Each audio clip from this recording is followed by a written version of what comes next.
Hi everyone, and welcome back to Open Mic Politics, where we discuss the latest news in our local area.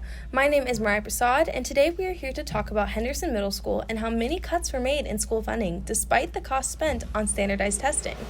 This then brought up the topic of who should have more power over a school's decisions, the federal government or a local one?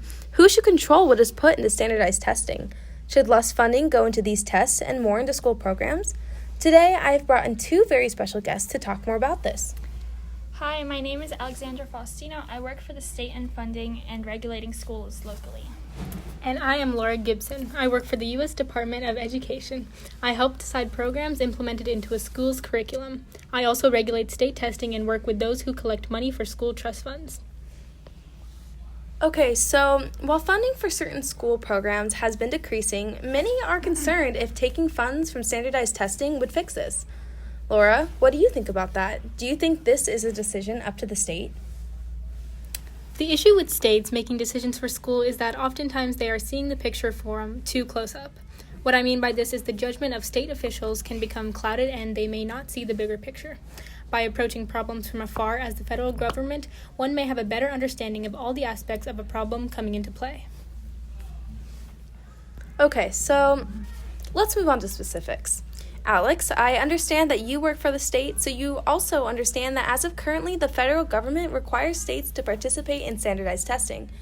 However, should states have more control over what is on these tests? Will this increase the efficiency of testing student capabilities?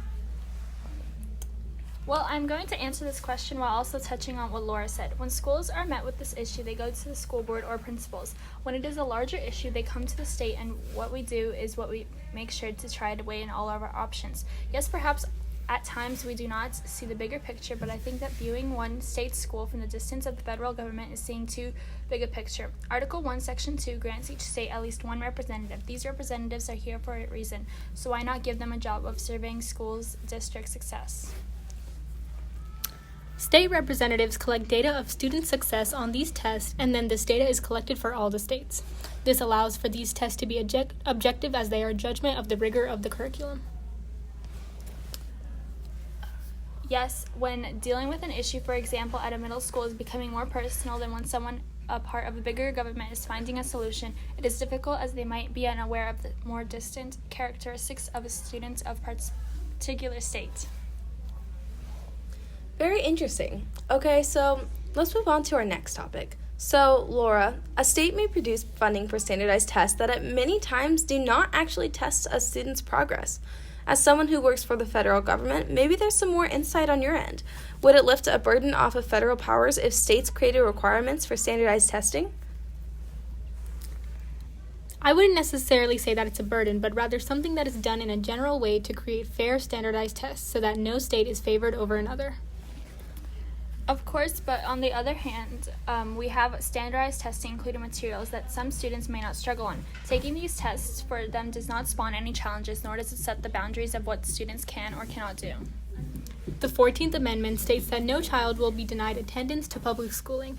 Standardized testing works to test the skills of students in order to decide what courses they excel in and what subjects they should work on in order to provide them with the best education. As someone who has the chance to survey the nation, I view the federal government should have control over the requirements concerning these tests. We are almost out of time, so how about each of you voice the last of your statements? Some students are not proficient at standardized tests but excel outside of these tests, so it is not a good measure of school's effectiveness in its circumstance unless the state decides what a test is school's capabilities. So this is why I believe that states should control the materials on standardized tests along with the requirements that go with them. Yes, I agree with that. It is not an absolute way to assess all schools. However, if standardized tests were more subjective, of course schools would do well. But would a test that is created to purely measure overall abilities of an entire country really be that effective? Making it objective allows for the federal government to observe if students are grasping basic concepts. Perhaps the material presented on a test is not very challenging, or perhaps, on the other hand, it tests students on information one does not excel in. Still, these tests may indicate if schools need to reorganize or reconstruct the way they present these basic concepts in the classroom. That is why I think the federal view of standardized testing would prove more constructive than the local view from the state, and in turn create a better analysis of how to issue these exams. Well, it seems our time is up, and that, folks, was another episode of Open Mic Politics. Once again, thank you, Alex and Laura, for coming in. Join us next week, where I will bring in more special guests to help me talk about a very special topic. Thank you, and see you next time.